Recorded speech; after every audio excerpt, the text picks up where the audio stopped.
Momentum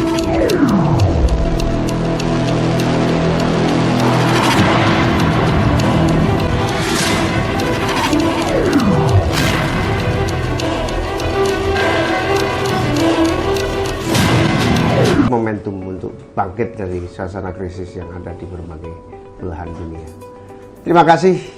Mohon maaf apabila ada kekurangan. Assalamualaikum warahmatullahi wabarakatuh. Terima kasih Caimin, pemaparan yang sangat luar biasa sekali.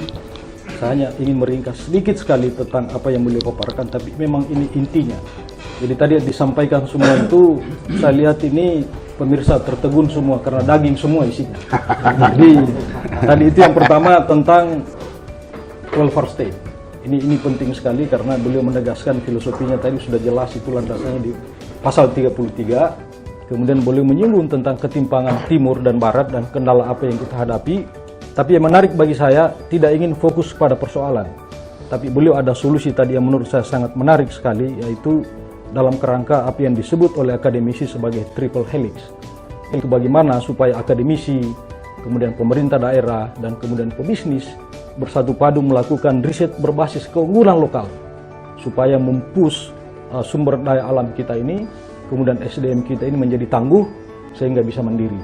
Nah, kebetulan Pak Andi Amran Sulaiman ini dulu sebagai regulator 5 tahun menjadi menteri. Sekarang beliau menjadi pelaku bisnis dan bisnisnya tidak main-main. Saya cukup mengamati beliau, kadang dari dekat, kadang memantau dari jauh. Jadi beliau sekarang ini sebagai salah satu pengusaha industri bidang pertambangan khususnya nikel, salah satu terbesar di Indonesia.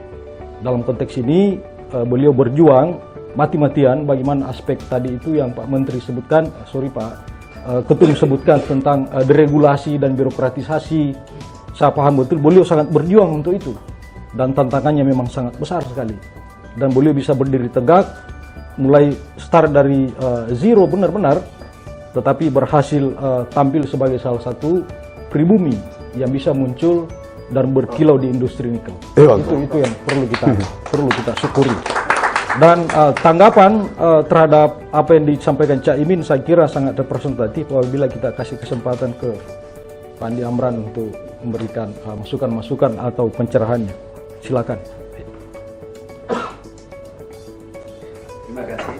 Assalamualaikum warahmatullahi wabarakatuh. Waalaikumsalam warahmatullahi wabarakatuh. Pak Ketua Umum saya hormati, saya banggakan. Pak Rektor, para dosen yang saya hormati, saya banggakan. Sahabat saya Pak Cucun, 2 tahun baru ketemu. Kami bermitra 5 tahun, beliau Komisi 4 Pak. Sangat menarik Pak Ketum. Setelah kami 5 tahun menjadi regulator, kemudian menjadi bisnis kembali, balik lagi, kami sempat diundang dan juga membahas tentang ini, politik kesejahteraan. Yang bisa mempersatukan kita adalah kesejahteraan dan keadilan. Tanpa kesejahteraan keadilan, persatuan kita itu hampir dikatakan semu. Kemudian, yang bisa mengangkat republik ini adalah ada 2 hal juga, sektor ekonomi yaitu investasi dan ekspor. Ini yang digalakkan oleh pemerintah. Kemudian tantangannya adalah sekarang regulasi yang ada. Tentang regulasi yang ada, Omnibus Law ini sudah bagus, tanda petik. Ini bagus, konsepnya sangat bagus, tetapi birokratnya sampai dengan hari ini itu tidak seindah yang kita bayangkan. Bahwa OSS, Online Single Submission, itu jadi jalan sebagaimana mestinya. Masalah besar, karena kalau ini bermasalah, ekonomi tidak bisa bergerak. Kalau bisa, yang mengurus seluruh regulasi adalah pemerintah. Seluruh administrasi adalah pemerintah. Tapi investor mengurus hanya menyiapkan 2 hal. Dana equity 30%, kemudian fakta integritas, selesai. Kalau itu terjadi Pak Ketum, 5.000 triliun investasi untuk Indonesia terlalu kecil. Nah, kami sampaikan, ke depan ini ada 3 disrupsi yang kita hadapi dan itu tidak main-main. Ini memperandakan ekonomi kita. Disrupsi climate change ini memporak-porandakan pertanian, Pak. Tiba-tiba berubah iklim. Contoh kecil, petani sudah tanam 1 juta hektar, tiba-tiba berubah iklim, tidak ada hujan, ini hancur seketika 1 juta hektar. Dan ini harus diselesaikan oleh akademisi, yaitu kita harus betul-betul pentahelix. Kalau triple helix, nggak usah dulu kita ke pentahelix. Pemerintah, pengusaha, dan perguruan tinggi. Kalau ini jalan, ini luar biasa. Kemudian yang kedua adalah revolusi industri 4.0, digitalisasi. Nah, apalagi nanti kalau ada artificial intelligence, sudah robot yang bekerja di pelabuhan, kemana semua buruh kita? Ini kita harus persiapkan dari sekarang, dan ini bukan pekerjaan yang mudah. Yang terakhir menjadi tantangan kita adalah COVID-19. Ini juga merubah budaya, merubah perekonomian, dan bahkan terjadi resesi. Yang terjadi sekarang adalah terjadi peningkatan pengangguran. Indonesia Timur adalah masa depan Indonesia. Kaya banget. Betul. Kaya banget, dan tidak ada sesuatu teknologi yang aneh. Indonesia sudah kuasai. Kami garansi itu bahwa Indonesia sudah mampu mengolah sumber daya alamnya sendiri. Salah satu di tempat ada Konawe Utara namanya, satu kabupaten itu kita hitung itu bisa 2 juta triliun rupiah nilainya sebelum diolah. Kita kalkulasi ada 46 miliar ton nikel. Masa depan Indonesia ada di nikel. Kita pemain terbesar dunia sekarang. Nah, kalau kita hilirisasi ini, itu bisa jadi 2 miliar triliun. Utang Indonesia bisa lunas dengan menggenggam satu kabupaten ini. Hanya 6.000 triliun. Persoalannya kita mau atau tidak.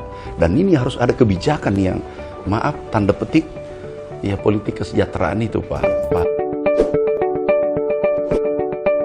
Kami prihatin dengan saudara-saudara kita kalau dia menjadi penonton di negerinya. Libatkan ini masyarakat, kearifan lokal, kita libatkan dia ikut serta bergerak di dalam. Apakah bisa? Sekarang kan harus izin pusat, dan seterusnya. Dan identik dengan konglomerat.